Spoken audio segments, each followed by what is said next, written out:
Campus Party! E aí, galera, todo mundo bem? Sou eu aqui, Alexandre Case Monstro, mais conhecido como o maluco que fica as madrugadas todas da Campus Party fazendo workshop de robótica, que são coisas bem legais, né?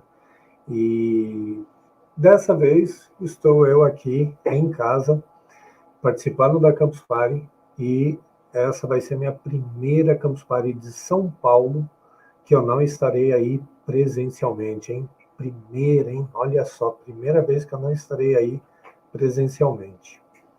Bom, para quem não me conhece, meu nome é Alexandre, eu sou campuseiro desde a primeira edição em São Paulo, e dentro da Campus Party eu sou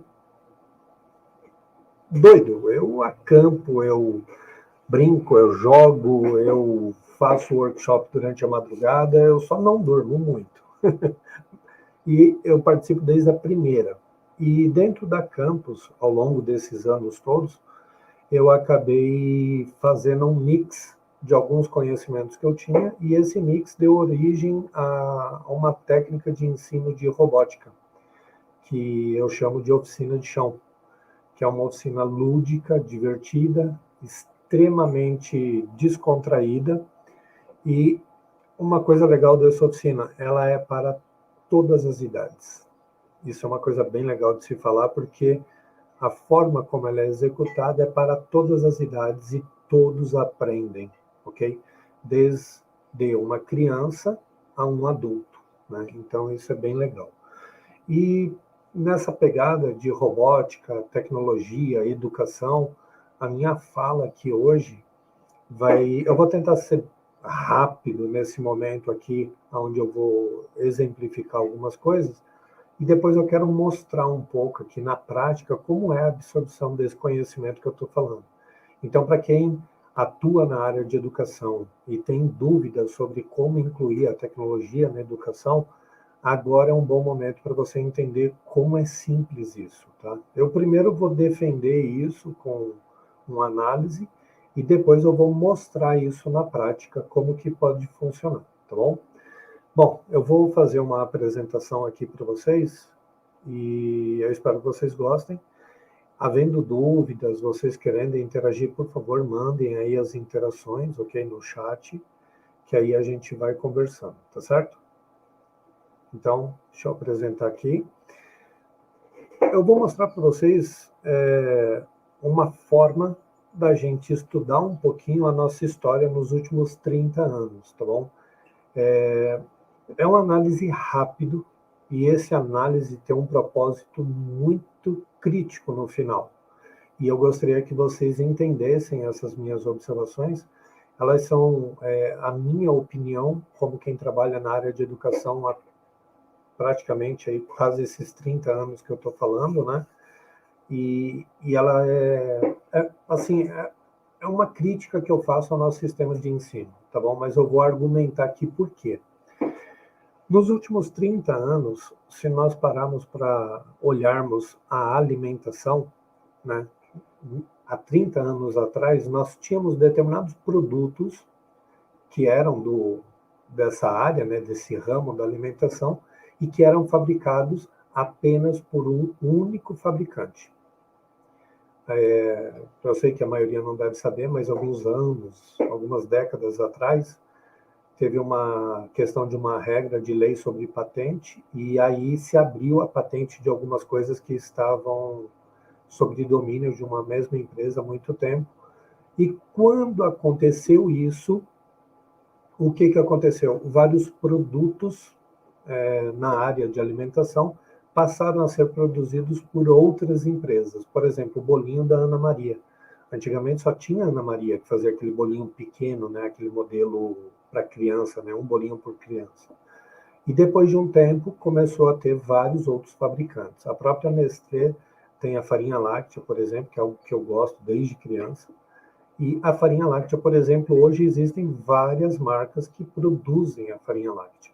Mas quando eu era criança, há mais de 30 anos atrás, basicamente não existia outro fabricante, tá? Sucrilhos, assim por diante. Então, o que acontece? O ramo da alimentação ele vem sofrendo grandes mudanças nesses últimos 30 anos. Né? Se você pegar o que era desenvolvido há 30 anos atrás e o que é comercializado, você vai ver que tem uma diferença muito grande. Eu vou até dar um ponto aqui, uma vírgula nesse comentário, vou citar uma coisa muito curiosa. Quem aí tem mais de 40 anos e que está ouvindo essa palestra agora, você vai se lembrar disso. Há mais ou menos 30 anos atrás, existiam máquinas que eram movidas no braço, que as mães usavam para fazer macarrão. Para fazer macarrão, para fazer a massa do nhoque, algumas massas. Porque essas massas, elas basicamente não eram comercializadas prontas. Então, o grande comércio eram as máquinas que ajudavam que isso fosse produzido em casa. Já nos dias de hoje, você tem todas esses tipos de massas comercializados nos supermercados. Inclusive algumas semi-prontas que basta esquentar, fazer uma coisinha ali já está pronto. Né? Os próprios macarrão instantâneo, por exemplo, antigamente nem tinha isso. Então, olha como as coisas mudaram nesse período tão curto de tempo. Isso falando de alimentação. Agora, vamos desenterrar um pouquinho aqui celulares. 30 anos atrás. Bom, eu estou com 47. Eu me lembro que quando eu tinha mais ou menos em torno de 21 anos, eu morava em São Paulo. E nessa época começou, né, ter celulares. E aí, para você poder ter um celular, você tinha que se inscrever, você recebia uma carta e essa carta você ia no centro, num prédio, você tinha que fazer uma documentação e você dizia que você tinha uma carta de celular válida. Era uma coisa assim muito, lembrando agora, né, chega a ser muito engraçado isso. E a carta de celular era algo que, no caso, era um bem.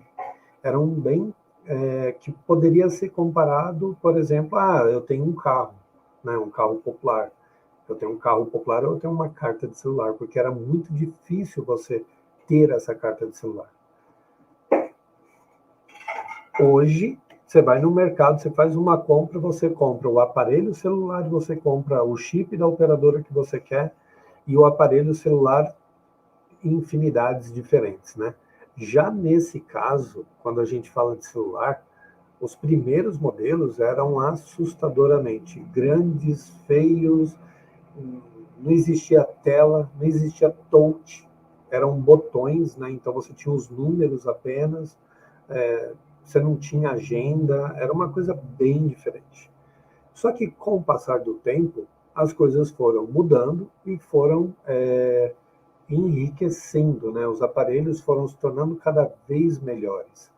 E uma coisa bem legal sobre isso é que os celulares, para quem não sabe, né, para quem tem menos de 30 anos, telefonia foi o grande boom da informática. Por exemplo, no Brasil.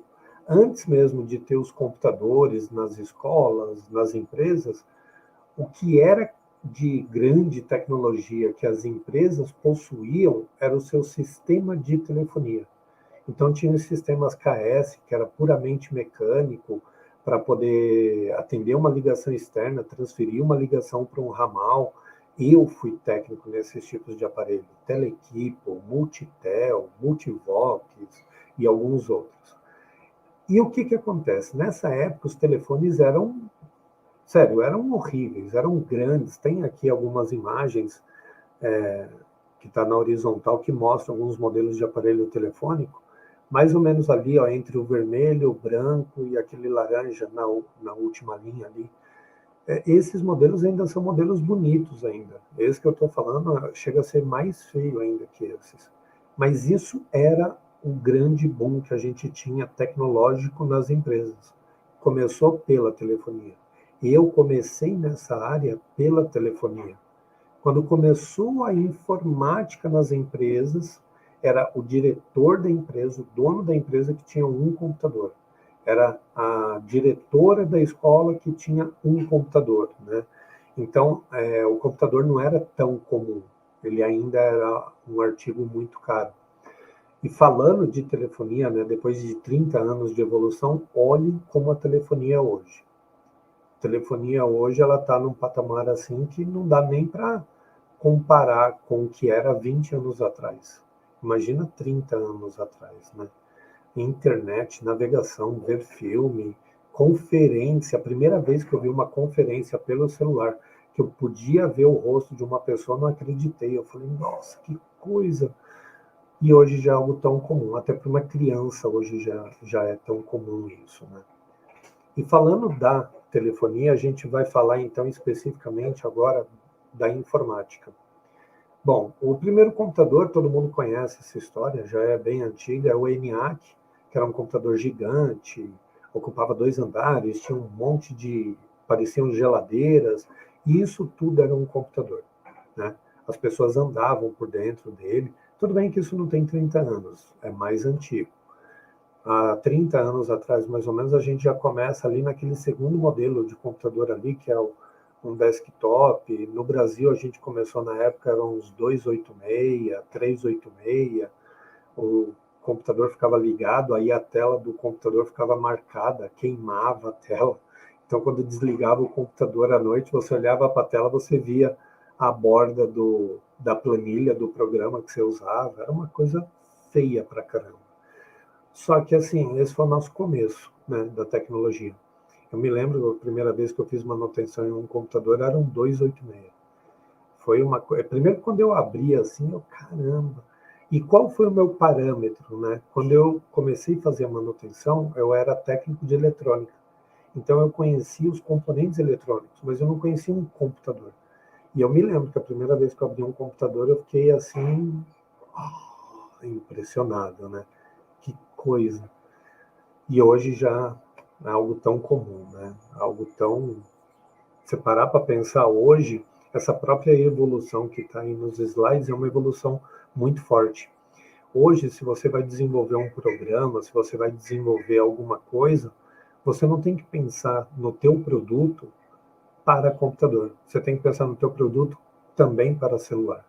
Se você não pensar no teu produto funcionando num celular, teu produto não vai para frente.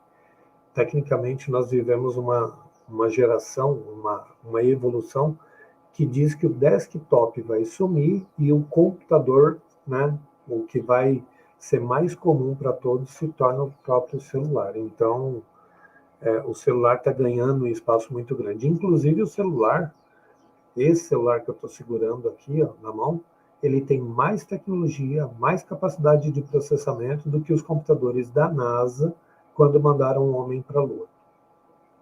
Pensem nisso. Na minha mão, eu tenho mais tecnologia de processamento do que eles tinham quando mandaram um homem para a Lua, pela primeira vez. Então, o celular, ele já está alcançando uma evolução assim gigantesca, tá? Gigantesca. E eu pergunto para vocês, se dentro desses 30 anos, eu acabei de fazer uma repescagem muito rápida com vocês, falando de alguns modelos, né, de algumas coisas de tecnologia, de celular, da própria alimentação, e vocês percebem o quanto as coisas mudaram nesses 30 anos. Acho que isso fica muito evidente para todo mundo. Agora eu faço uma pergunta para vocês. E a educação? Mudou em 30 anos? Antes mesmo que alguém pense na resposta, eu vou dizer para vocês uma coisa. O que mudou? Se você que está assistindo essa palestra tem mais de 30 anos, você brincou na rua, você fez um monte de atividades que hoje não são tão comuns assim para uma criança. Quando nós éramos criança, o acesso à informação que nós tínhamos, ele acontecia de formas que dá para contar na mão. Era jornal impresso, revista, tá? Jornal impresso, revista. Era rádio e televisão. Eram essas formas que eu tinha acesso à informação, né? Não estou considerando aqui o próprio professor, né, dentro da escola. Estou considerando que o aluno tem de acesso à informação. Era o rádio, era a televisão, revista e jornal. Eram esses os locais que o aluno podia ter informação. Aí, se o aluno quisesse fazer uma pesquisa, quisesse desenvolver um trabalho, o aluno tinha que ir para a biblioteca. Pesquisar, procurar livros, barças, enciclopédias, série Conhecer, né? Eram livros de antigamente, para poder desenvolver seus trabalhos. Então, uma criança sofria essas influências. Hoje, 30 anos depois da minha própria infância, né? Vamos colocar assim, né? A minha infância foi desse jeito que eu acabei de relatar. Eu era uma pessoa simples, morava no interior do Paraná, morava numa cidade que era muito pequena, depois fui para São Paulo, mas ainda assim a minha infância ela foi dessa forma. O que me influenciava, os acessos à informação que eu tinha, eram contados em uma mão, ok? Só que 30 anos depois, o que acontece? A nossa criança de hoje, se a gente for pegar uma criança hoje com 10 anos de idade, parem para pensar quais são as influências que essa criança tem. Aonde essa criança pode buscar informação? O que está acessível para essa criança para ela buscar informação? Jornal, revista, rádio e televisão? Não, né? Hoje, uma criança de 10 anos de idade, ela pode ter um celular. Ela pode ter um celular, e se ela tem um celular na mão, ela tem tudo que eu não tinha para poder buscar informação. E informação, assim, não dá nem para mensurar o tamanho da quantidade de informação que essa criança consegue achar.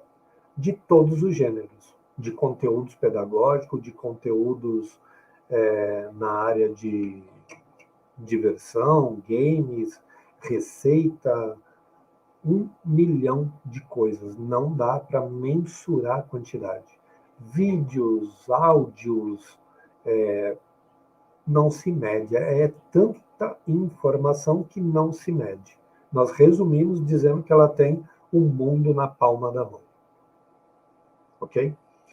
Claro que ter o mundo na palma da mão torna essa criança de hoje, 2021, totalmente diferente da criança que eu era com a mesma idade há 30 anos atrás.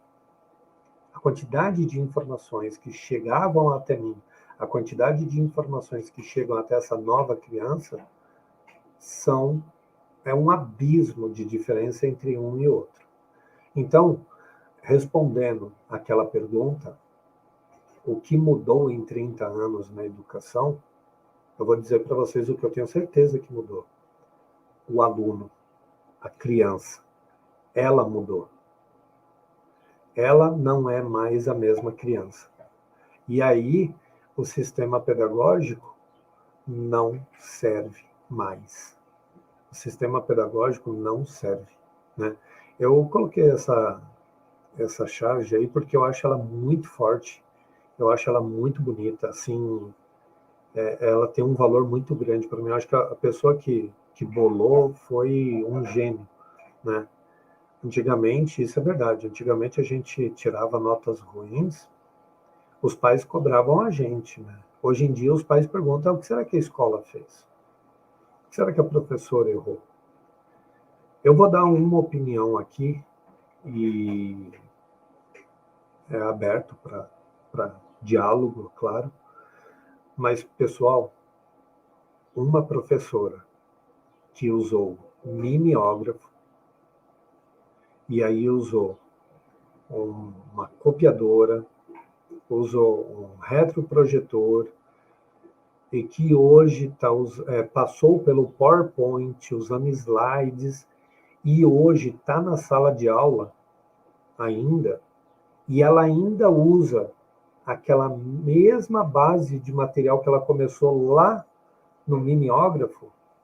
Essa professora, ela está preparada para passar um conteúdo para uma criança de 3 décadas atrás. Essa professora, ela não está preparada para atender uma criança nos dias de hoje. Um professor, hoje, quando ele vai lidar com uma criança, Piaget falava isso, e Piaget morreu em 1980. E Piaget dizia assim, né, que a criança, quando vai para a escola, ela leva o que a cerca junto com ela, que são as suas influências. O que influencia essa criança? O ambiente de casa, o ambiente dos amigos, o ambiente da própria escola. O que influencia essa criança? Essa criança carrega consigo. Pensem no que me influenciava e o que influencia uma criança hoje. Percebam as diferenças, o quanto é grande a diferença. Uma metodologia de ensino que foi usada há 30 anos atrás, 40 anos atrás, não vai atender uma criança hoje. Hoje, a coisa mais comum de você ouvir os pais dizerem, né, é que meu filho tem déficit de aprendizado, meu filho ele não consegue se focar na aula. E eu ouvi uma vez que o meu filho, né, tinha isso. E aí, claro, como eu estou na área de educação e eu conheço o meu filho, eu sei os estímulos que ele tem, eu perguntei para a professora dele assim, então quer dizer que quando você está explicando pela primeira vez um conteúdo novo, o meu filho está bagunçando, ele está elétrico, ele levantou, ele não está prestando atenção? Aí a professora falou, não, pai, quando eu explico a primeira vez, o seu filho está atento, ele está ouvindo. Eu, certo. Em que momento que ele bagunça? Quando eu tenho que repetir pela terceira vez a explicação, ele levanta e começa a fazer outra coisa. Pessoal, não é o meu filho, mas isso é a criança. Se você tem que falar 3, 4 vezes uma mesma coisa e você fala igual todas as vezes, a criança não aguenta. Ela vai levantar, ela vai enervar, ela vai querer fazer alguma coisa, porque ela já entendeu, ela já absorveu aquele conteúdo. Então, o que o professor tem que fazer? O professor tem que se comunicar com os alunos de uma forma muito mais dinâmica, e não de uma forma quadrada, e não repetir uma explicação da mesma forma. O professor tem que se comunicar com os alunos de uma forma mais maleável, mais tranquila. E aí é onde entra a coisa da cultura maker. O que é a cultura maker? A cultura maker é você fazer as coisas, é você aprender fazendo, é você buscar as coisas, buscar conhecimento, tanto junto com o teu professor, mas também procurar por si, e você pôr isso em prática, você fazer acontecer, né? E a parte engraçada é que o Covid, ele chegou na educação, eu costumo fazer essa analogia, como um meteoro chegou para os dinossauros. Por quê? Se nós pararmos para olhar a educação, o que era a educação antes do Covid, o que se tornou a educação depois do Covid, vocês vão concordar comigo. A educação, ela evoluiu numa velocidade, o que ela nunca tinha feito em 40 anos, ela teve que fazer em 2 anos. Os professores tiveram que se adequar.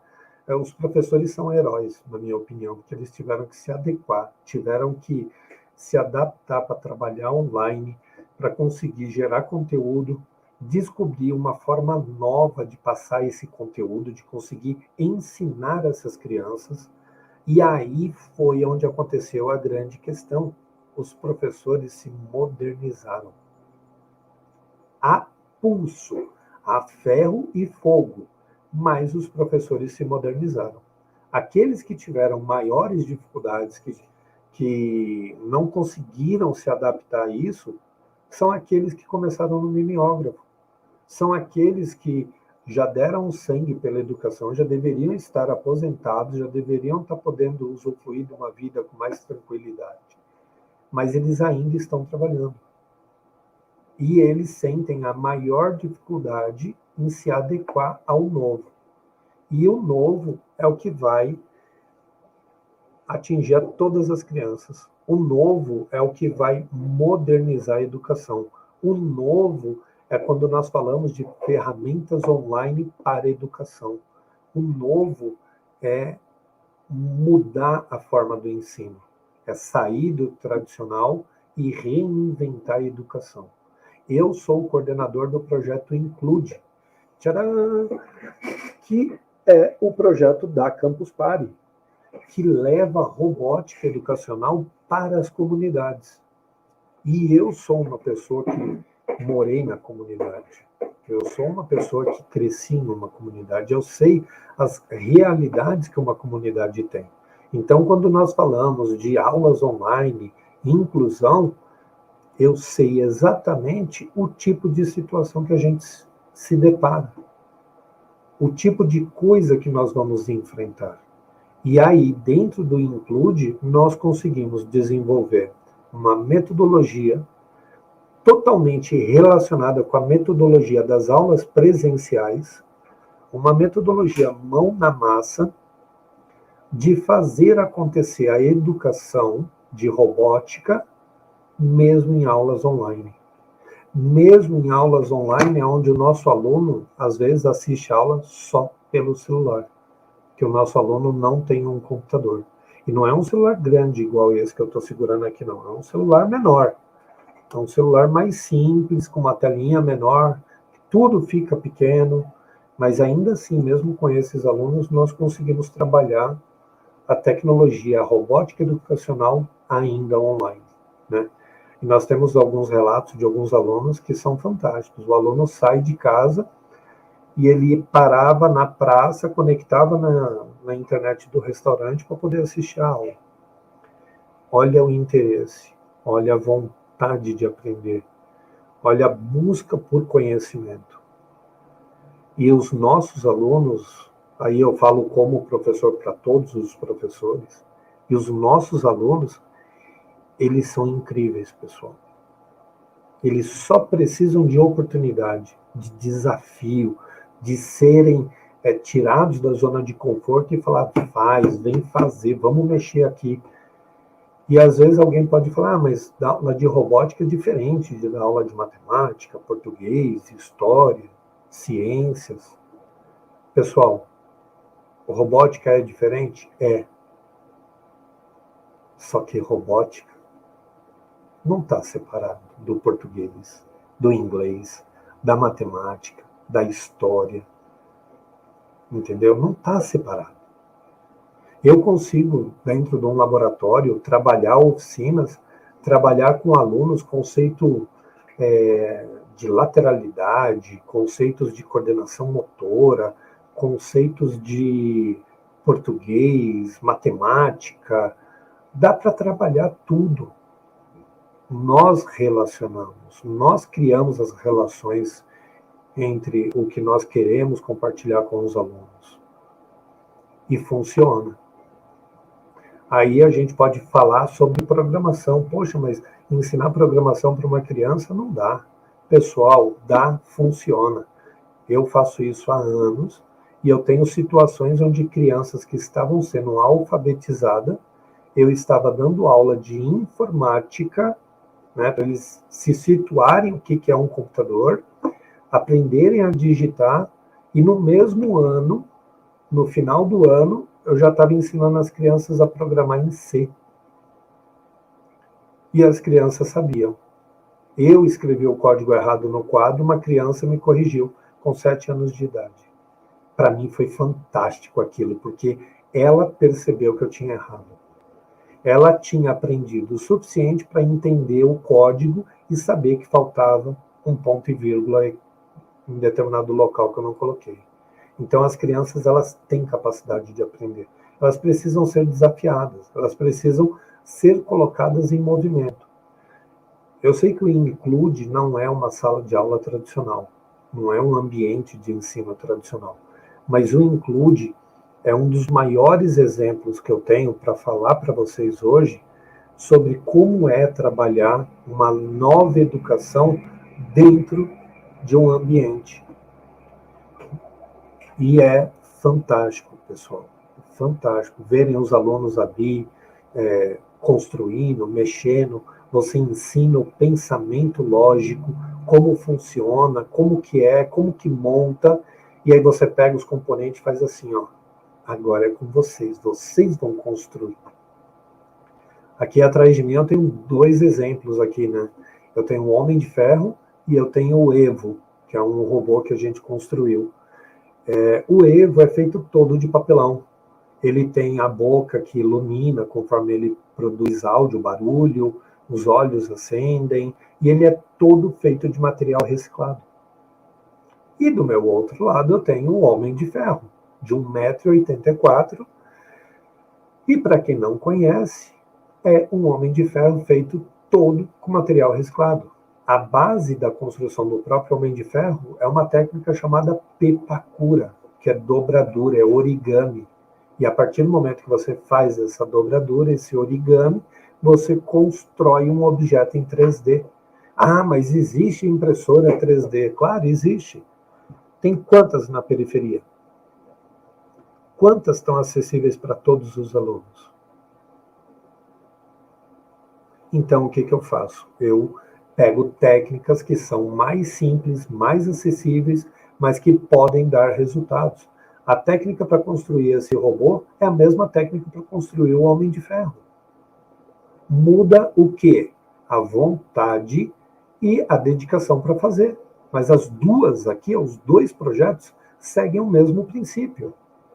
E é isso que a gente mostra para os alunos. E aí a gente estimula os alunos a desenvolverem, a criarem, a montarem os robôs, a programarem. Se o aluno erra, a gente orienta, mas o aluno tem que fazer, o aluno tem que pôr a mão na massa.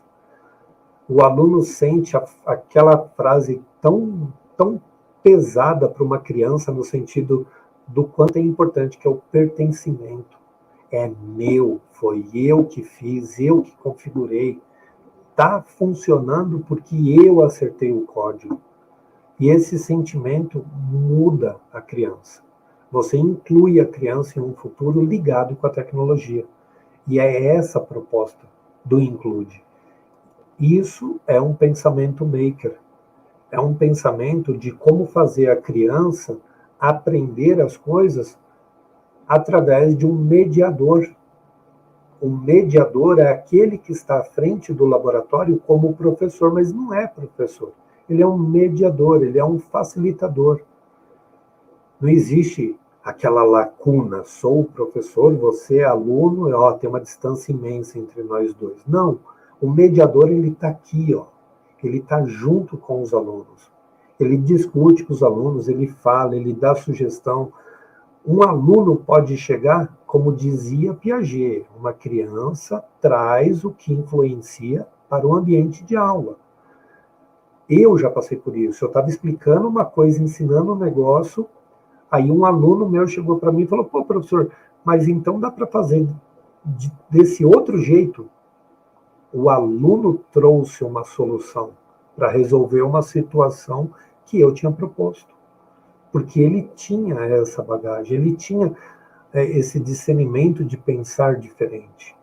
E isso é legal, pessoal. A gente tem que tratar uma criança como um ser que já traz conhecimento com ele. E nós vamos debater, nós vamos conversar, nós vamos discutir as ideias. E eu não vou impor a ele as respostas e fazer com que ele decore as respostas. Nós vamos debater, nós vamos construir um saber juntos. Isso é a cultura maker. E a cultura maker, eu tenho para mim que ela é o futuro da própria educação como um todo. Sonho com um momento onde nós teremos sala de aulas não com os alunos um atrás do outro, mas um formato diferenciado, onde o professor vai atuar junto com os alunos mais próximo, como mediador, onde o professor sabe que o aluno traz conhecimento. Um aluno pode chegar na escola e saber inglês melhor do que a professora. Ele pode ser fluente em inglês. Pode. Por quê? Porque ele joga. Porque ele gosta de jogar online, ele interage com outras pessoas, ele conversa com outras pessoas, ele escreve, ele lê e ele fala. Porque hoje a gente joga online e você pode debater, você pode falar com as pessoas. E um aluno pode chegar na escola e ser super fluente em inglês. Da mesma forma, um aluno pode estudar uma linguagem de programação, porque ele pensa em desenvolver objetos 3D, e aí na hora que você vai dar uma aula de modelagem 3D, aquele aluno sabe modelar, como a gente costuma dizer, né, com os pés nas costas. Entendeu? Então, a cultura maker traz isso, e a cultura maker valoriza todos os indivíduos que fazem parte desse conjunto. E ser maker, aí eu já vou puxar a sardinha. Ser maker, pessoal, não é só porque você lê um livro, porque você fez alguma coisa, você construiu. Ser maker é algo que está dentro de você. Ser maker é algo empírico, você gosta de fazer as coisas, você é inquieto, você não aceita a mesmice. Vou dar um exemplo muito simples para vocês, meu fone de ouvido. Meu fone de ouvido não era Bluetooth. O meu fone Bluetooth machucava a minha orelha. Não deu outra, eu hackeei meu fone. Eu desmontei o fone que não era Bluetooth, adicionei um módulo Bluetooth nele, adicionei uma bateria extra, onde eu tenho mais de 10 horas de bateria. Então, o meu fone agora tem um formato diferente. Só que eu ponho aqui, ó, eu uso, ninguém percebe que ele é diferente. Só se eu virar de lado, aí parece que eu estou usando um bode. Isso é ser inquieto. Isso é não aceitar alguma coisa que você quer melhor e você vai atrás e faz melhor. Isso é ser maker. E maker não é algo que nasceu agora, 10 anos atrás. Pessoal, maker, essa inquietude que a gente tem, isso já existe na humanidade desde sempre. Só que agora tem um nome mais bonito. Há 30 anos atrás a gente chamava de professor Pardal, MacGyver, né? Então naquela época isso já era ser maker, né? Eu tenho idade para isso, eu já passei por essa, já me chamaram de MacGyver, professor Pardal, então eu já tive essa experiência. E hoje agora o maker é uma coisa, as pessoas olham como se fosse novo. As pessoas olham como se fosse uma novidade. E as pessoas olham imaginando que isso tem relação com a educação. Eu vou falar uma frase que eu li há poucos dias sobre Platão. Eu até quero pesquisar mais, porque eu adoro Platão, e essa frase dele eu não conhecia, mas Platão ele diz algo mais ou menos assim, né? Deixa eu até pegar aqui a frase. Não eduque as crianças nas várias disciplinas recorrendo à força, mas como se fosse um jogo, para que também possas observar melhor qual a disposição natural de cada um.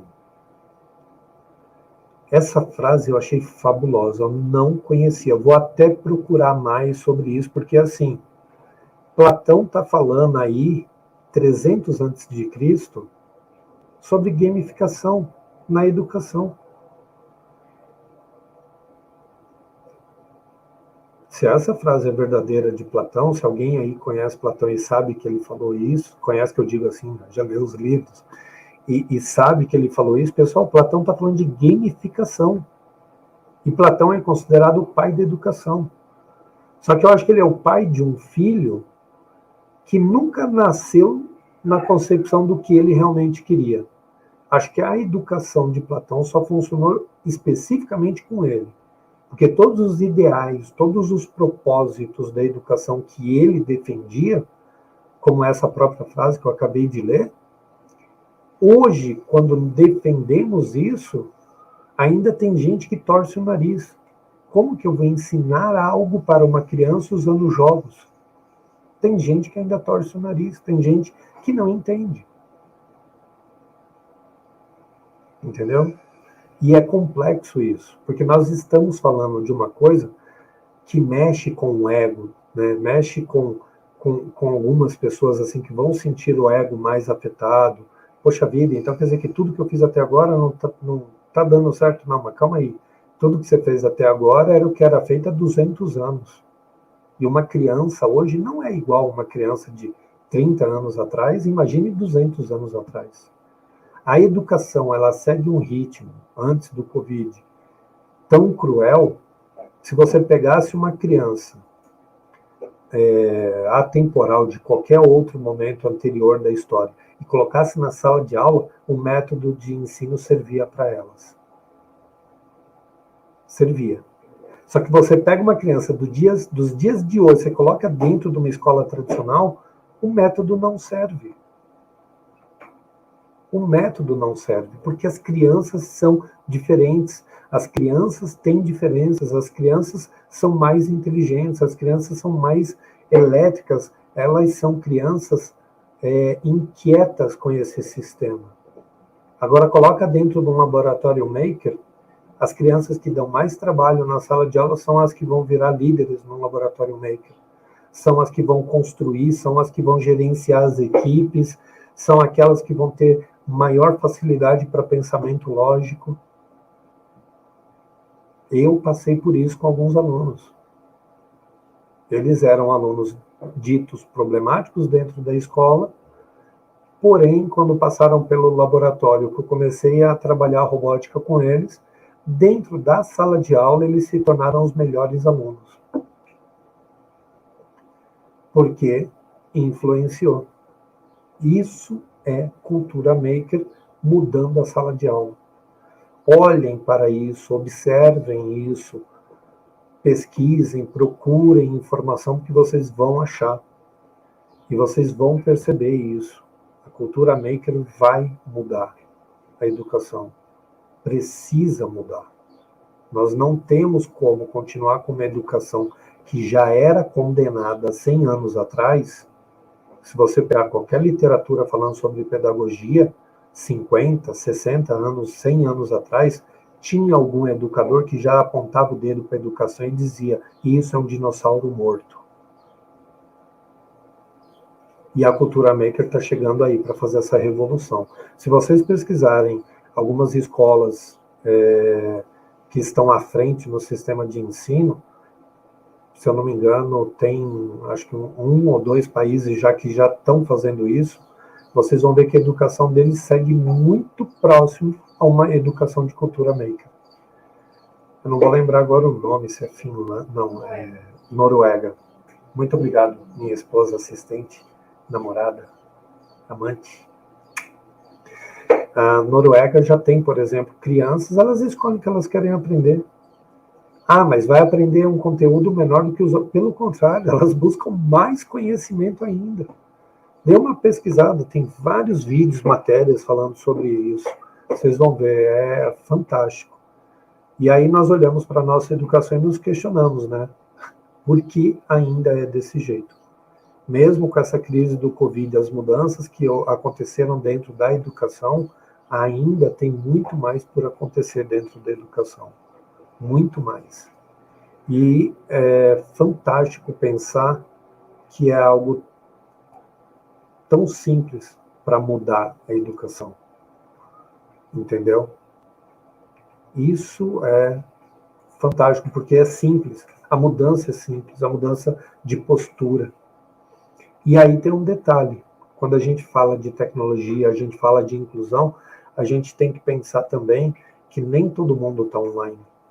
E nós não podemos viver uma sociedade onde exclua mais ainda, onde gere mais dificuldade ainda para quem não tem acesso. Então, existem formas de trabalhar isso. E dentro da cultura maker, que é uma cultura prática, mão na massa, a gente teve que trabalhar online com isso e a gente teve que olhar para essas crianças que estavam offline, que não tinham os acessos às tecnologias. E ainda assim nós conseguimos. Foi uma dificuldade, mas nós conseguimos. Então, fica aqui essa observação para vocês. E aí, quando a gente fala sobre protagonismo offline, pessoal, esses temas que eu estou colocando ali, ó, são temas super importantes e de engajamento gigantesco para isso. Na área de games, RPG, jogo de interpretação, o lúdico, a dinâmica corporal, você ensinar ali, ó, se mexendo, mostrar coisas, tudo isso faz a diferença. E nós precisamos fazer essa diferença, pessoal. Nós precisamos olhar para essas coisas e conseguir trabalhar com isso. Robótica sustentável. Quando fala de robótica, o pessoal fica com pânico, pensa, meu Deus, mas eu vou ter que comprar coisas muito grandes, vou ter que fazer investimento. Atrás de mim tem um cenário. Parece um cenário dos Smurfs. Ó. Esse negócio vermelho é uma fruteira. Esse negócio branco é um negócio de iogurte vazio. Isso aqui é uma miniatura de uma casa dos Smurfs com iluminação. Então, é um negócio bem legal. E isso tudo, né? Ó, isso tudo é feito com material reciclado, pessoal. Material reciclado. E é uma miniatura de uma casa dos Smurfs. Aí a gente fala sobre domótica, automação residencial. Todo mundo pensa em casinha, não sei o que, isso e aquilo. Mas aí você fala de domótica, você apresenta uma casa dos Smurfs, feita com esses materiais. Como vocês acham que os olhos das crianças vão ficar? Como você acha que uma criança vai reagir vendo isso? E os materiais mais simples possíveis. Todos os trabalhos que nós desenvolvemos no projeto Include, eles são feitos para inclusão, sentimento de posse, né? E robótica, quem pensa que robótica vai gastar horrores de dinheiro para fazer, pessoal, não gasta. Pensamento computacional, lógica, isso aí a gente consegue trabalhar com coisas simples. Tem que saber como, tem que procurar essa informação, mas dá para fazer. E eu recomendo, pessoal, olhem por isso, pesquisem isso, porque vocês vão achar. Eu queria fazer aqui com vocês um código, montar um código, mas se eu for fazer em 10 minutos vai ficar muito corrido. Mas eu vou fazer uma dinâmica bem simples aqui, para vocês entenderem como que a gente consegue desenvolver o pensamento computacional com uma criança, né? Criança, jovem, adulto, não tem idade, tá? Esse método de ensino que eu desenvolvi na oficina de chão, que nasceu dentro da própria Campus Party, que é o que a gente usa dentro do Include, ele começa de uma brincadeira. Você pegar um LED, encaixar um LED numa bateria, o LED acende. É físico. Encaixei o LED na bateria, o LED acendeu. Só não acendeu esse porque essa bateria está muito fraca. E eu não estou com outra bateria boa aqui, acabei de perceber. Mas, fisicamente, isso aqui é muito simples. Eu conectei aqui, vai acender. Esse conceito, aí eu já entro com um monte de explicação. O que é um LED, o que é essa barra de metal, o que é uma bateria. E depois eu vou explicando outros componentes. Do conceito de ligar um LED, como eu acabei de mostrar agora, bem físico, bem intuitivo, bem manual, eu consigo chegar no tema de domótica com uma criança de 10 anos de idade. E para quem é adulto que está assistindo essa palestra, sabe que domótica é um tema, geralmente, era um tema trabalhado por universitários, era TCC de universitários. E eu já tenho alunos do projeto Include que construíram projetos, maquetes e automatizaram. Uma equivalência a um projeto de um aluno universitário. Entendeu? Imagina essa criança quando chegar no nível universitário. Como que ela vai ser? Entendeu? Isso é fantástico de pensar, porque ela vai ser uma criança inquieta, que busca conhecimento, uma criança que está atrás de informação, cultura, aprendizado. E não é uma criança que é elétrica, tem déficit de aprendizado, isso e aquilo. mas é uma criança que busca aprender, busca se desenvolver. E é isso que a gente precisa olhar, é isso que a gente precisa observar, pessoal. Bom, basicamente eu fiz aqui a minha defesa sobre a relevância da mudança da educação. Nós temos alguns minutos ainda. Eu gostaria que vocês fizessem algumas perguntas aí, para que eu pudesse responder vocês e ajudar a quem ficou curioso com esse processo, com esse sistema, o que é a cultura maker dentro de uma escola. Se alguém quiser fazer alguma pergunta, por favor, fiquem à vontade. E assim, falando sobre educação, eu comecei na educação com tecnologia mais ou menos em 94, só que não foi especificamente com tecnologia. A parte legal foi com o RPG, que é o processo de gamificação, que é o processo de pegar o jogo de RPG e transformar o jogo de RPG em um processo lúdico. Então, em 93 eu já fazia isso. Eu dava palestras sobre educação através de RPG, ensinando jovens a desenvolverem narrativas, interpretação de personagem, várias coisas. E depois eu fui trabalhando com tecnologia, e o que eu fiz na chamada oficina de chão?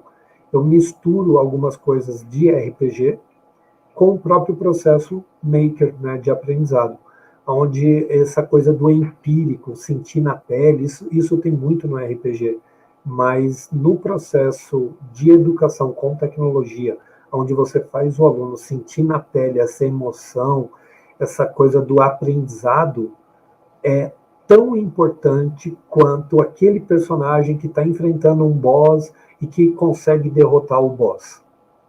Olha isso, pessoal.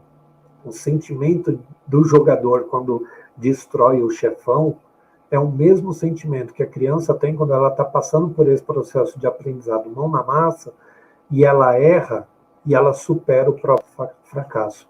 Ela supera o seu limite. É uma coisa linda demais de ver. O brilho nos olhos da criança é revelador, entendeu? Traz para a gente, assim, uma renovação de energia gigantesca. E esse brilho nos olhos acontece com a criança, com o adulto, com o idoso. Todos têm esse mesmo brilho nos olhos dentro da cultura maker quando estão aprendendo.